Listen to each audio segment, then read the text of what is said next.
രാഹുൽ മാങ്കൂട്ടത്തിൽ കേസിലെ അതിജീവിതയെ സാമൂഹ്യ മാധ്യമങ്ങളിലൂടെ അപമാനിച്ച കേസിൽ രാഹുൽ ഈശ്വറിന്റെ ജാമ്യം റദ്ദാക്കാൻ പോലീസ്. രാഹുൽ പരാതിക്കാരിയെ വീണ്ടും യൂട്യൂബ് വഴി അധിക്ഷേപിച്ചതോടെയാണ് നീക്കം. ജാമ്യവ്യവസ്ഥ ലംഘിച്ചു എന്ന് കാണിച്ച് പോലീസ് കോടതിയിൽ അപേക്ഷ നൽകി. സൻസയുണ്ട് വിവരങ്ങൾ നൽകാനായി. സൻസ, ജാമ്യം റദ്ദാക്കണമെന്നാണ് പോലീസിന്റെ ആവശ്യം. ഇതുമായി ബന്ധപ്പെട്ട് ലഭിക്കുന്ന നിർണായകമായ വിവരങ്ങൾ എന്താണ്?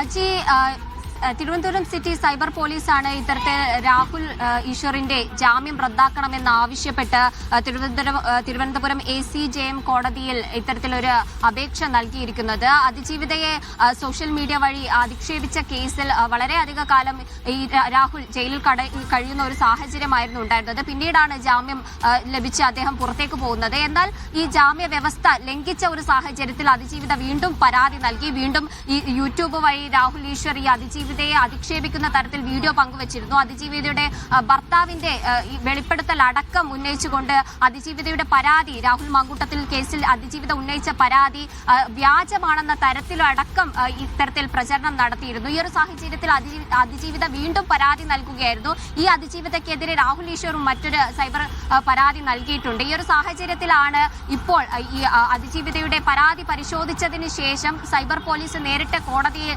അപേക്ഷ നൽകിയിരിക്കുകയാണ് ജാമ്യം റദ്ദാക്കാൻ. ഇത്തരത്തിൽ ജാമ്യ വ്യവസ്ഥയിൽ അതിജീവിതയ്ക്കെതിരെ ഇങ്ങനെ വീഡിയോകൾ ഉണ്ടാക്കരുതെന്നും അത് യൂട്യൂബ് വഴി പ്രചരിപ്പിക്കരുതെന്നും ഇത്തരത്തിൽ കർശന നടപടി സ്വീകരിക്കുമെന്നും ഒക്കെ ജാമ്യ വ്യവസ്ഥയിൽ തുടരുന്ന ഒരു സാഹചര്യമായിരുന്നു. കർശനമായിട്ട് രാഹുൽ ഈശ്വറിനോട് പറഞ്ഞിട്ടുമുണ്ട് ഇത്തരത്തിലുള്ള പ്രവണതകൾ ഉണ്ടാവരുതെന്നും.